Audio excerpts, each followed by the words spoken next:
tayo ay magpuri sa Diyos na po natin. Kunin gitara at ito'y tugtugin, awitan siya ng himig. Lapitan siya't dakilain,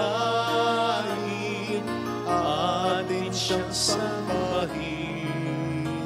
Ang buon dumalaw sa atin upang tayo'y tubusin, upang tayo'y tubusin. Sa ngalan ng Ama at ng Anak at ng Espiritu Santo. Amen. Sumayin niyo po ang Panginoon. At sumayo rin. Sama-sama na po nating ialay ang misang ito sa karangalan ng mahal na ina. Hilingin natin ang panalangin niya at kasama niya magpuri tayo sa ating Ama. At upang tayo maging marapat, halina't magsisi muna para sa ating mga kasalanan.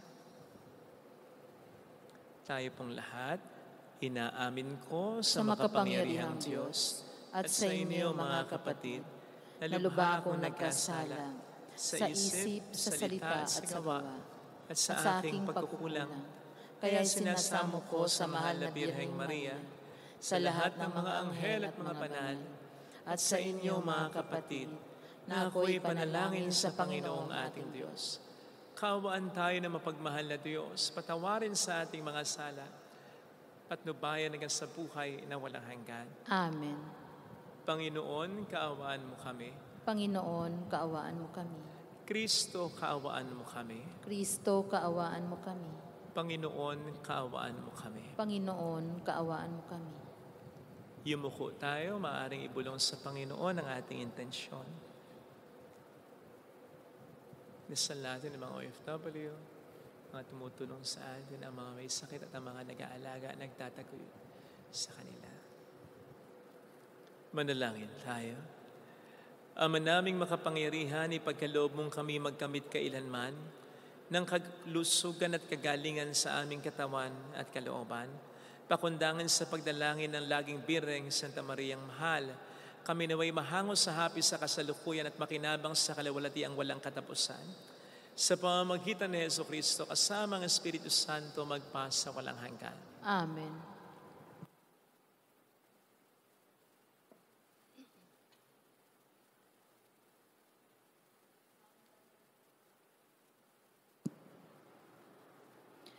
Ang salita ng Diyos mula sa aklat ng Henesis. Si Isaac ay matanda na at halos di na makakita. Kaya ipinatawag niya si Esau, ang anak niyang panganay. Sinabi niya rito, "Anak, matanda na ako at malapit nang mamatay. Mabuti pa'y lumabas ka at mangaso. Ihuli mo ako ng usa at lutuin ang putahing gusto ko. Pagkakain ko'y igagawad ko sa iyo ang aking basbas bago ako mamatay." Nakikinig pala si Rebeka, samantalang kinakausap ni Isaac si Esau. Binihisan ni Rebeka si Jacob ng pinakamagarang damit ni Esau na iniingatan niya. Ang mga braso at leeg ni Jacob na walang balahiboy, binalutan niya ng balat ng kambing. Pagkatapos, ipinadala sa anak ang putahe na may kasama pang tinapay na niluto rin niya. Lumapit si Jacob kay Isaac. "Ama," wika niya. "Sino ka ba?" tanong nito. "Ako po'y si Esau," sagot ni Jacob. "Nagawa ko na po ang inyong inuutos sa akin. Narito na po ang gusto ninyong pagkain. Bumangon na kayo at kanin na ninyo ito nang ako'y mabasbasan pagkatapos." "Kadali mo naman, saan ka nakahuli nito?" tanong ni Isaac. "Tinulungan po ako ng Panginoon na inyong Diyos," sagot ni Jacob. Nagtanong na muli si Isaac, Ikaw ba'y talagang si Esau?" Lumapit nga rito nang malaman ko kung ikaw nga. Lumapit naman si Jacob at siya'y hinipo ng ama. Kay Jacob ang tinig, ngunit ang bisig ay parang kay Esau, pabulong na wika ni Isaac. Hindi niya nakilala si Jacob sapagkat ang mga bisig nito'y mabalahibo ring tulad ng kay Esau. Basbasan na sana ni Isaac si Jacob, ngunit muli pang nagtanong, ikaw nga ba si Esau? Ako nga po, tugon ni Jacob. Kaya't sinabi ni Isaac, kung gayon, akin na ang pagkain at pagkakain ko'y babasbasan kita. Iniabot ni Jacob ang pagkain at binigyan pa niya ng alak. Halika anak, at hagkan mo ako, sabi niyang ama. Niyakap ni Jacob ang ama at naamoy nito ang kanyang kasuotan, kaya't siya'y binasbasan. Ang masamyong halimuyak ng alak o ang katulad ay samyo ng kabukirang ang Panginoon ang nagbasbas. Bigyan nawa ikaw ng Diyos ng hamog buhat sa itaas. Nang tumaba ang lupa mo't ikaw na may makaranas ng saganang pag-aani at alak na masasarap. Bayaan ang mga bansay paalipin at gumalang. Kilanlin kang Panginoon ng lahat mong mga angkan. Gumalang din ang lipi mo sa panig ng iyong inang, sila nawang sumusumpa sa iyo ay sumpain din. Ngunit yaong nagpapala sa iyo ay pagpapalain. Ang salita ng Diyos. Salamat sa Diyos. Bigyan ng Diyos ng papuri pagkat siya ay mabuti. Bigyan ng Diyos ng papuri pagkat siya ay mabuti. Ngalan niya ay purihin mo noong kanyang mga lingkod. Nang lahat ng lingkod niyang sa templo ay pumapasok, upang doon manambahan sa banal na bahay ng Diyos. Bigyan ng Diyos ng papuri pagkat siya ay mabuti. Ang poon ay papurihan pagkat siya ay mabuti. Ang taglay niyang kabaitan ay marapat sa papuri. Siya rin nga ang humirang kay Jacob na kanyang lingkod. Ang Israel na may bansang hinirang niya at kinupkop. Bigyan ng Diyos ng papuri pagkat siya ay mabuti. Aking batid na ang poon ay ang Diyos na dakila, higit sa alinmang Diyos-Diyosang naglipana. Ang anumang hangad niya sa langit man o sa lupa, at kahit sa karagatan kung anumang kanyang nasa, ginaganap niya ito sa sariling pagkukusa. Bigyan ng Diyos ng papuri pagkat siya ay mabuti.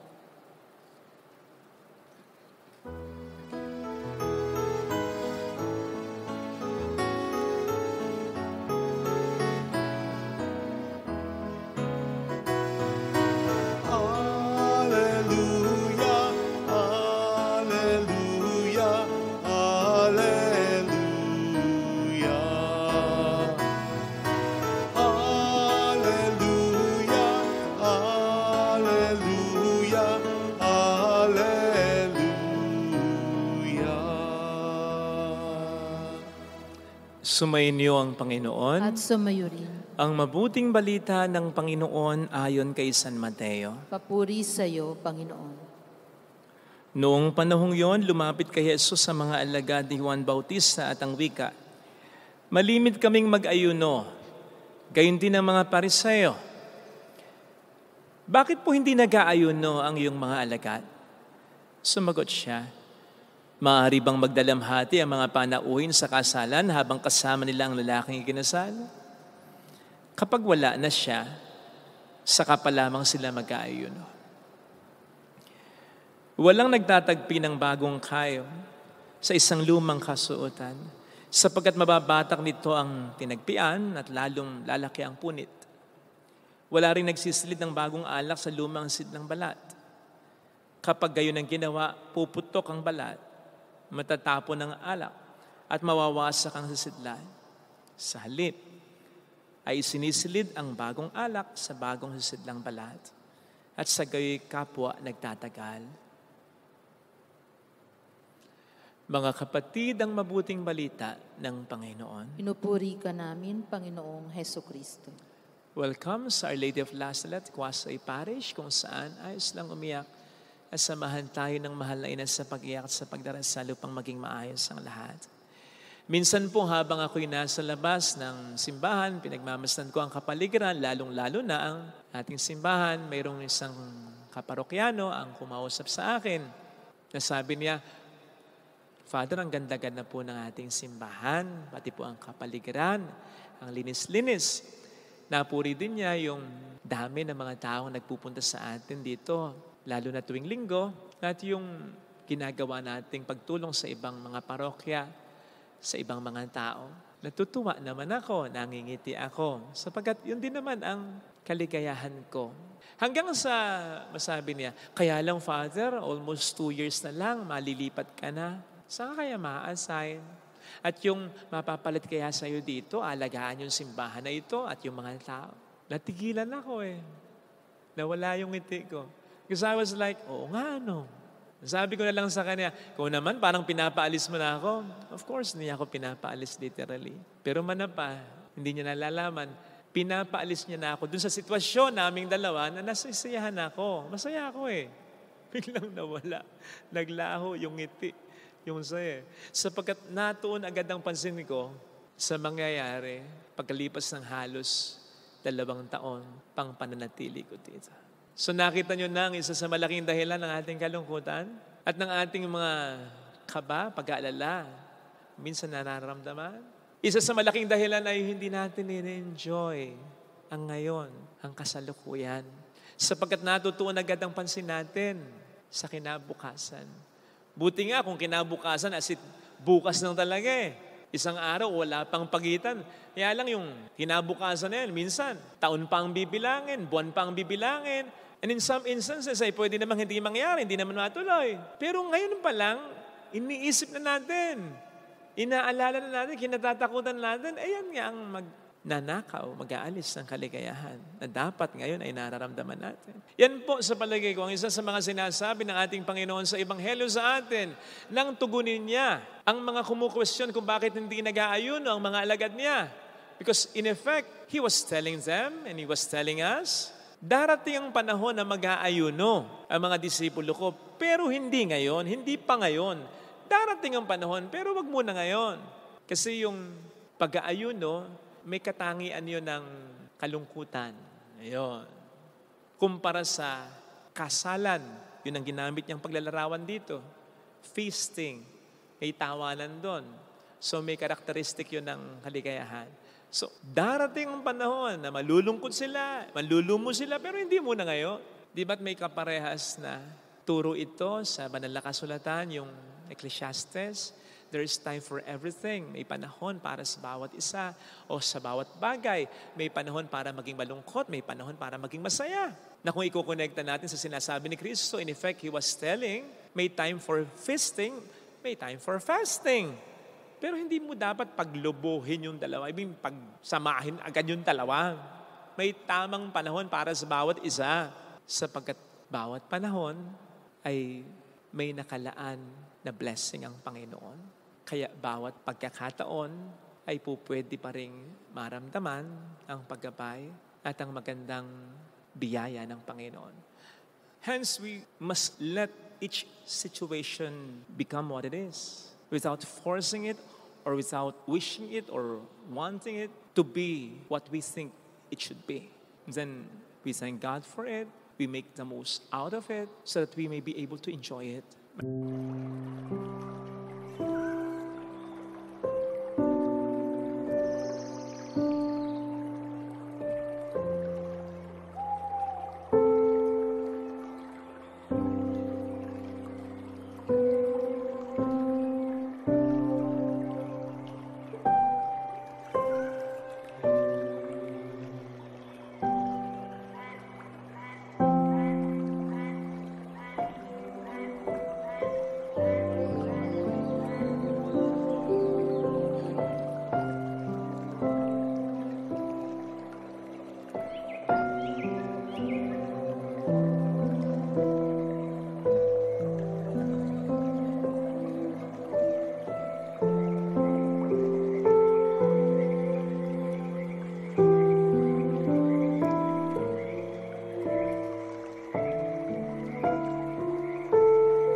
Masyado kasi tayo kung minsan natutuon agad sa darating na panahon.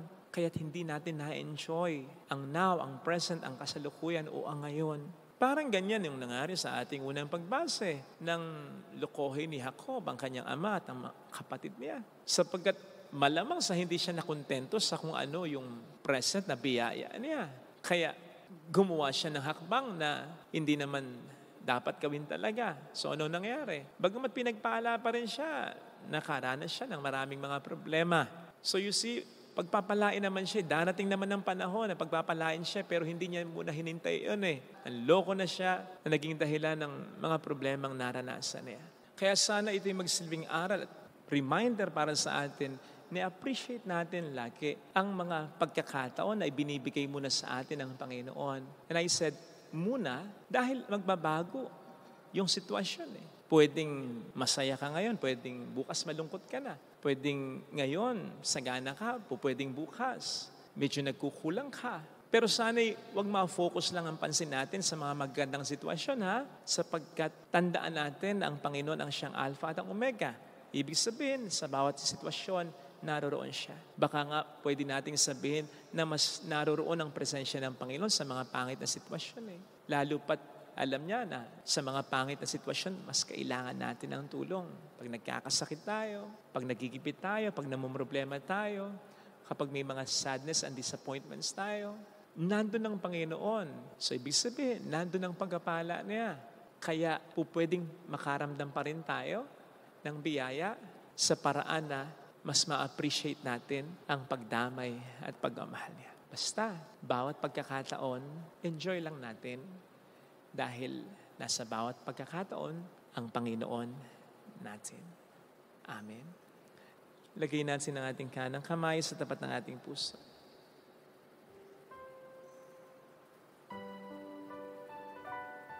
Awitin natin. Alam kong may magagawa ang Diyos.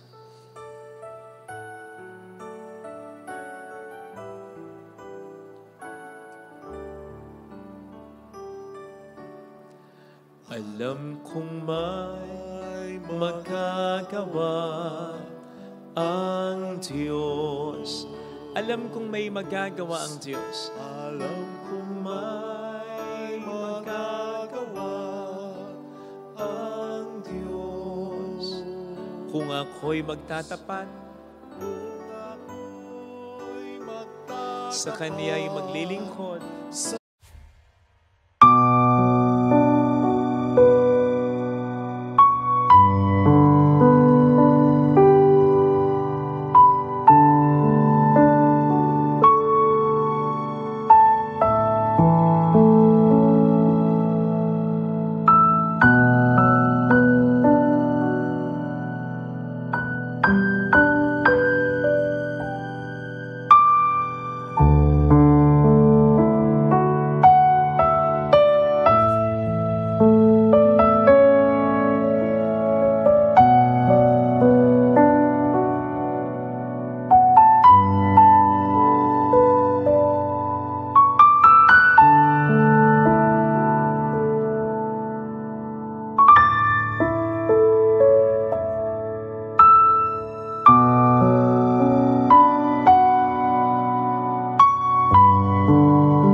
Alam kong may magagawa ang Diyos.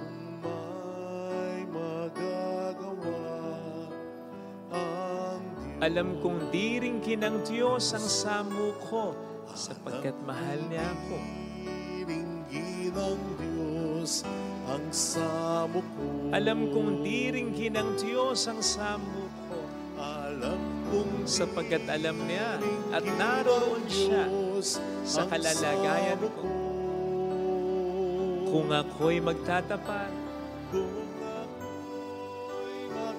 sa Kaniya'y maglilingkod, sa Kanya'y maglilingkod. alam kong diringkin ng Diyos ang samo ko.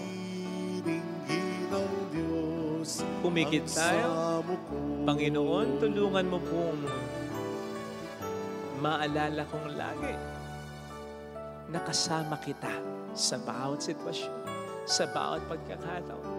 Kapag nagkakasala nga ako, hindi mo pa rin ako iniiwanan sapagkat kinukonsensya mo ako at hinahatak muli akong pabalik sa iyo. Kahit na ako'y lumalayo sa iyo, hindi mo ko tinatantanan ang iyong pagmamahal.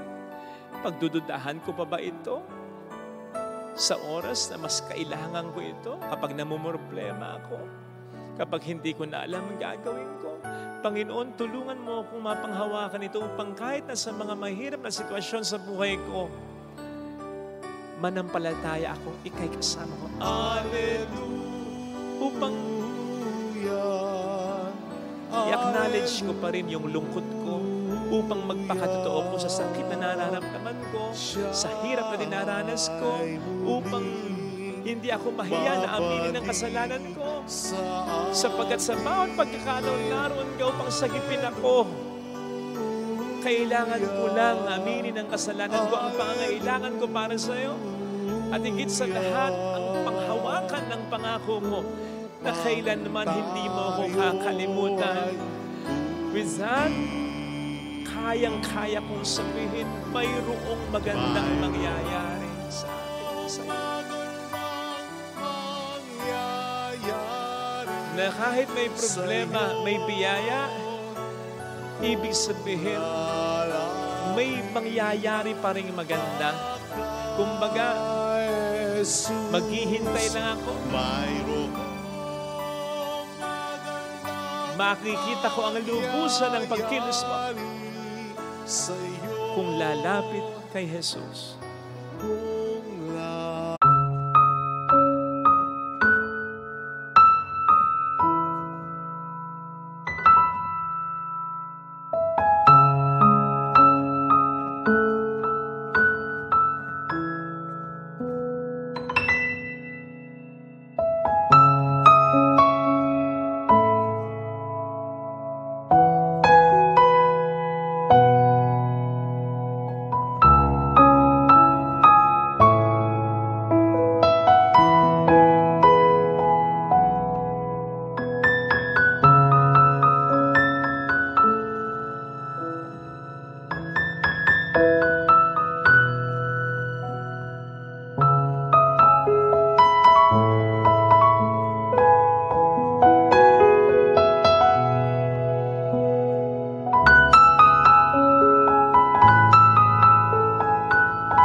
Papuri sa Ama, sa Anak, sa Espiritu Santo. Kapara ng sa unang-una, ngayon, magpakailanman, magpasawalang hanggan. Amen.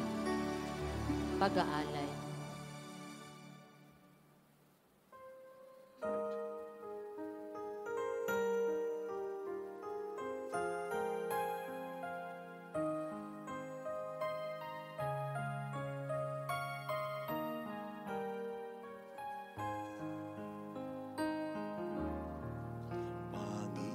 Panginoon, nawa ay tanggapin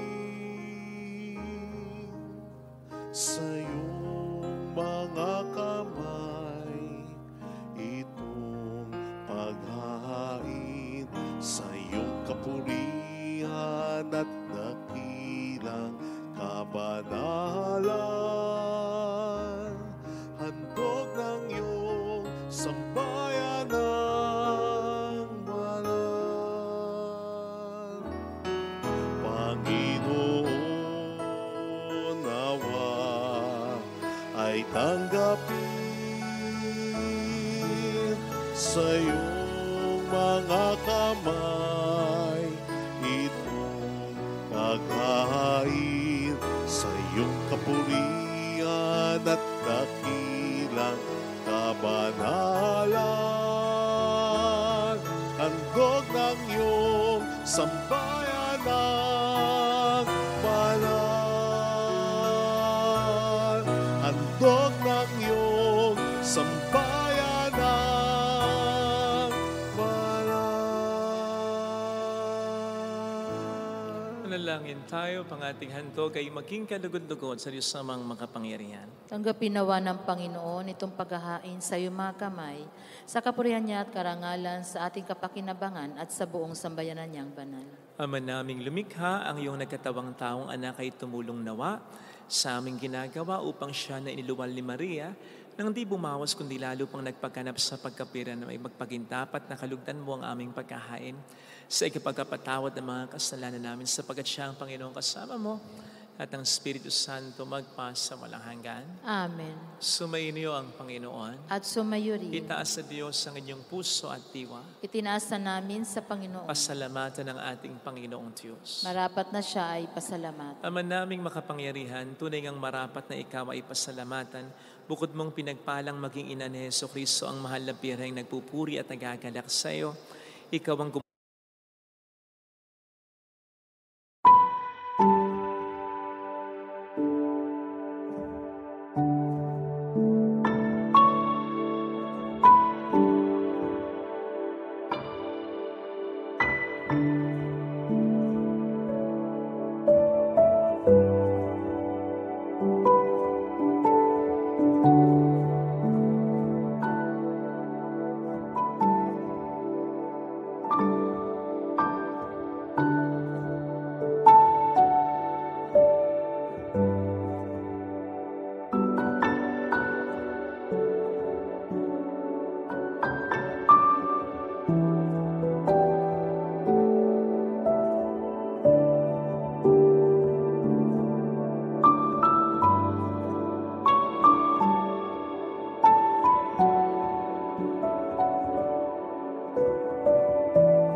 gumawa ng tanang dakilang bagay, ikaw ang lumilingap sa lahat kailanman.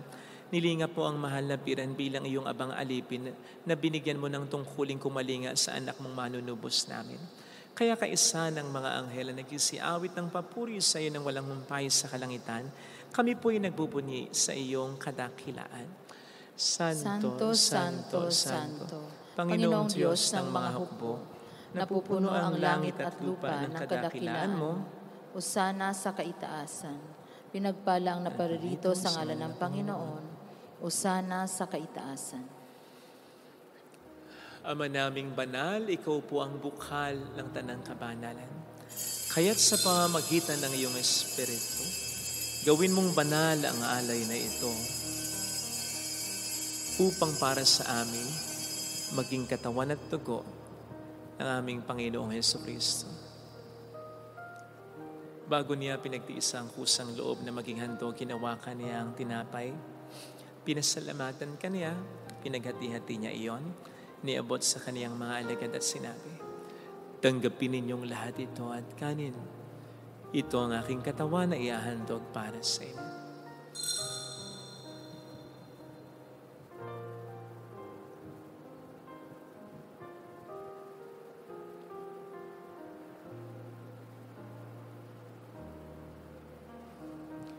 Gayun din naman nang matapos ang hapunan, nawakan niya ang kalis. Muli kaniyang pinasalamatan, iniabot niya ang kalis sa kaniyang mga alagad at sinabi, tanggapin ninyong lahat ito at inumin. Ito ang kalis ng aking dugo ng bago't walang hanggang tipan. Ang aking dugo na ibubuhos para sa inyo at para sa lahat, sa ikapagpatawad ng mga kasalanan. Gawin niyo ito sa pag-alala sa akin.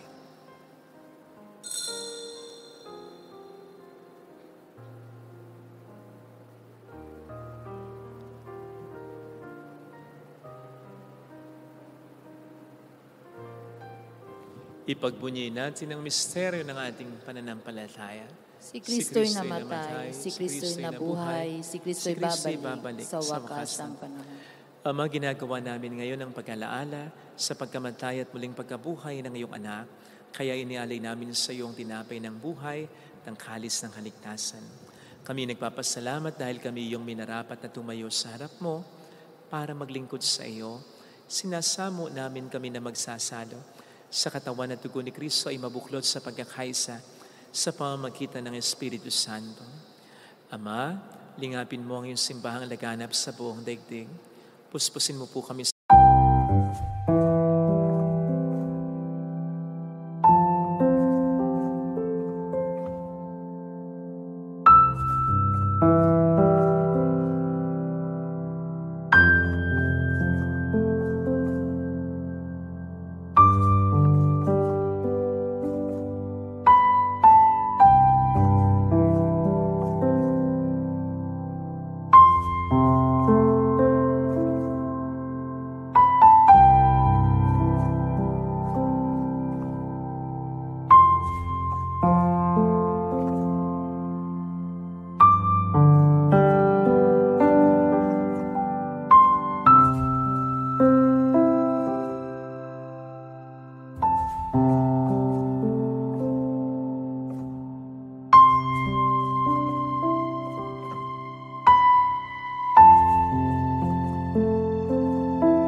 pagsilbi kay San Leon na aming Papa, Dennis na aming Obispo at ng Tanang Kaparian. Alalahanin mo po ang mga kapatid naming nahimlay ng may pag-asang sila'y muling mabubuhay, lalo na sana ang aming mga ipagdarasal. Pumikit tayo at saglit nating isipin at pinag-arasal ang mga mahal nating kakilalang yumaong.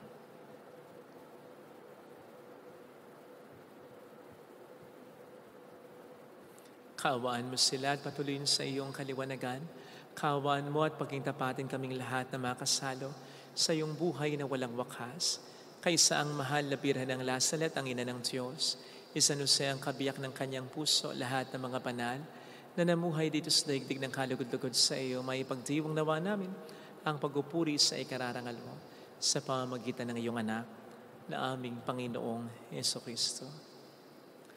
Sa pamagitan ni Kristo, kasama niya at sa Kanya, ang lahat ng parangal papuri ay sa iyo, Diyos amang makapangyarihan, kasamang Espiritu Santo, magpasawalang hanggan.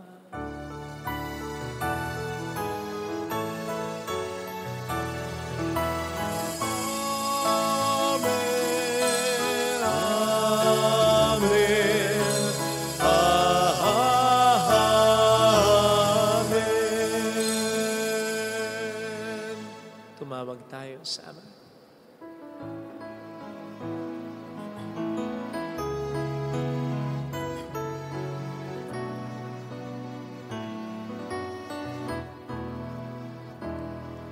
Ama namin, sumasalangit ka, sambahin ang ngalan mo,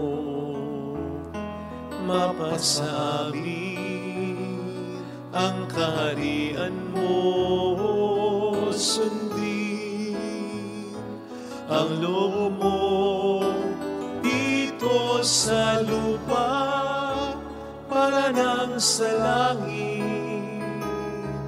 Bigyan mo kami ngayon ng aming kakanin sa araw-araw.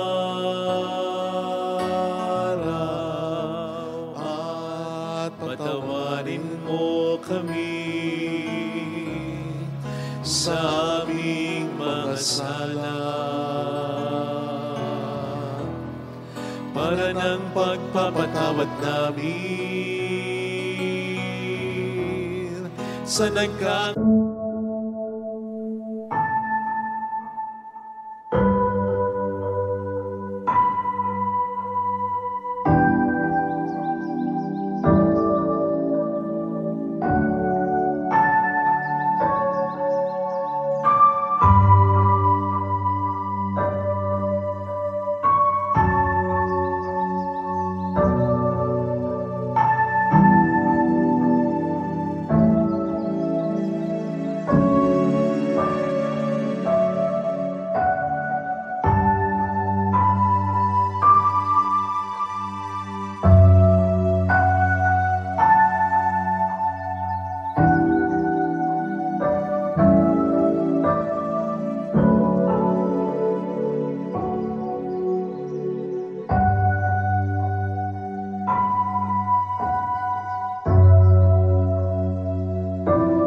Kasala sa amin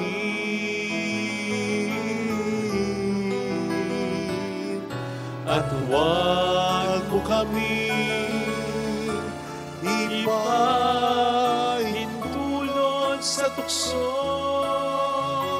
at ihadya mo kami sa lahat ng masama.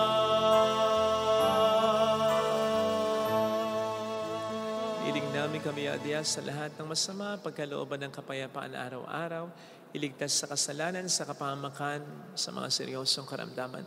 Samantalang aming pinaghahandaan ang dakilang araw ng pagpapahayag ng tagapagligtas namin sa Heso Kristo. Sapagkat iyo ang kaharian, ang kapangyarihan at ang kapurihan, magpakailanman. Amen. Panginoong Heso Kristo, sinabi mo noon, sinasabi mo rin sa amin ngayon, kapayapaan ang iniiwan ko sa inyo, ang aking kapayapaan ang ibinibigay ko. Tunghayin mong aming pananampalataya, huwag ang aming pagkakasala, pagkalooban mo kami ng kapayapaan at pagkakaisa ayon sa iyong kalooban. Kasama ang Espiritu Santo magpasa walang hanggan. Amen. Ang kapayapaan ng Panginoon ay sumainyo nawang lahat. At sumayo rin. Magbigayan tayo ng kapayapaan sa isa't isa. Kapayapaan po.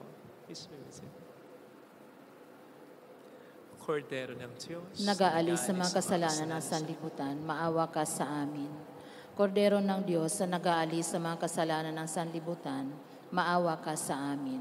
Kordero ng Diyos na nag-aalis sa mga kasalanan ng sanlibutan, ipagkaloob mo sa amin ang kapayapaan.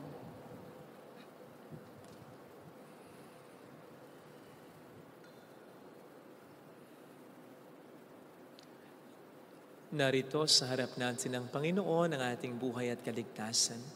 Mapalad tayong inaanyayahan. Panginoon, hindi ako karapat-dapat na magpatuloy sa iyo, ngunit sa isang salita mo lamang ay gagaling na ako.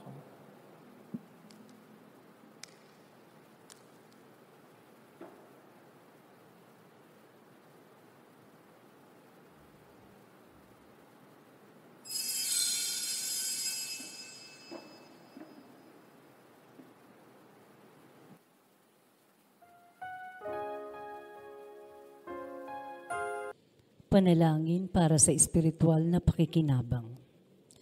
Panginoong Hesus, ako ay naniniwala na ikaw ay nasa kabanal-banalang sakramento. Iniibig kita ng higit sa lahat at ninanasa kong tanggapin ka sa aking kaluluwa. Sapagkat sa mga sandaling ito, hindi kita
tatanggap sa sakramento. Tumuloy ka sa Espiritu sa aking puso. Niyayakap kita na para bang naririto ka na. Inaalay ko ng buong buo ang aking sarili sa iyo. Huwag mong hayaang mawalay ako sa iyo. Amen. Nagbigay buhay.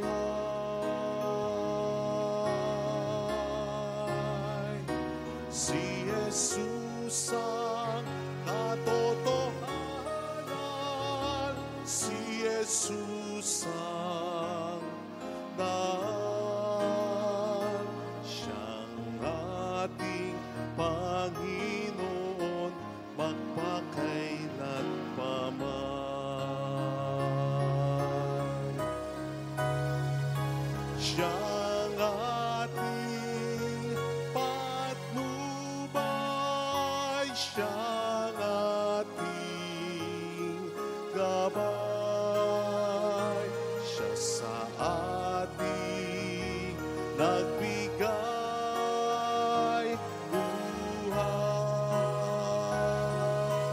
buhay.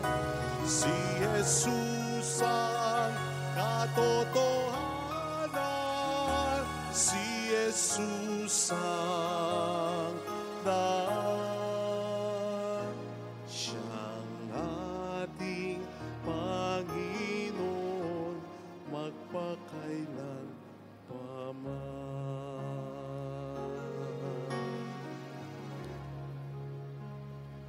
Manalangin tayo.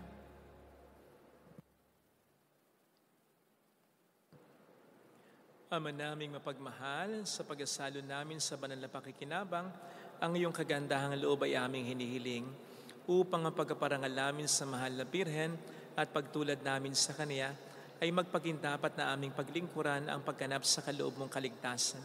Sa pamamagitan ni Jesucristo, kasama ng Espiritu Santo magpas sa walang hanggan. Amen.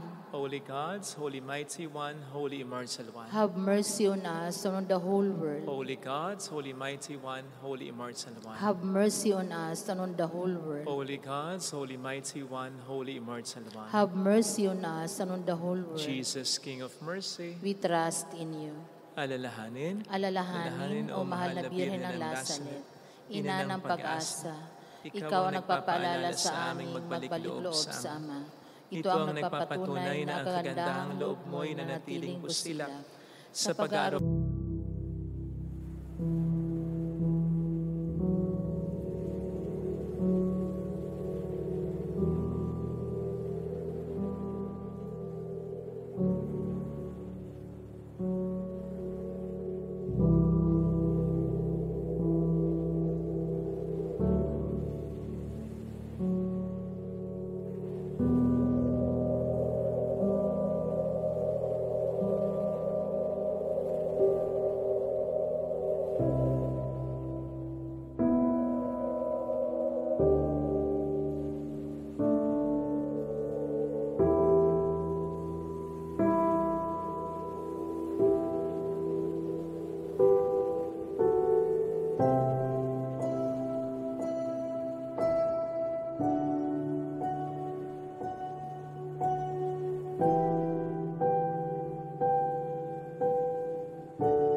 Pagama sa amin, tungkulin mo'y tinupad.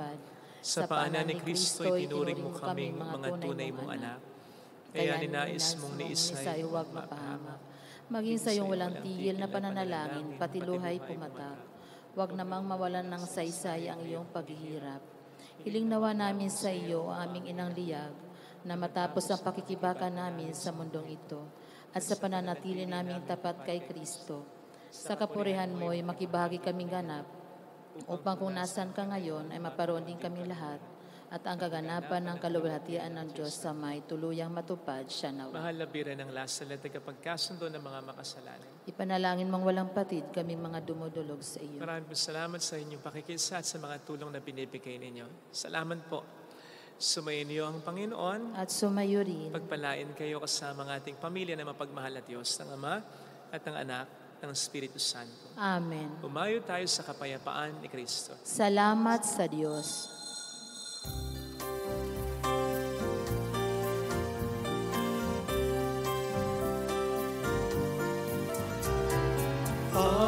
Aming iniaalay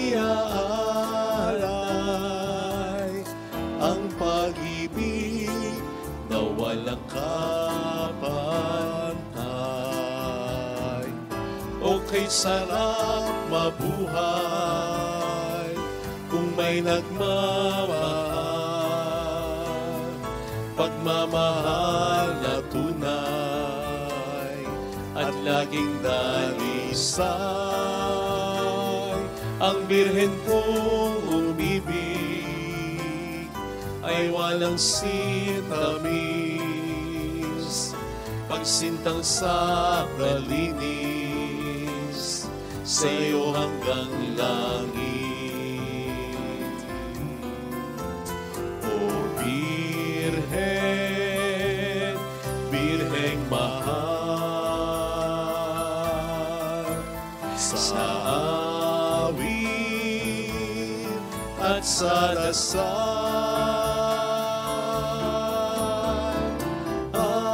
aming iniaalay ang pag-ibig na walang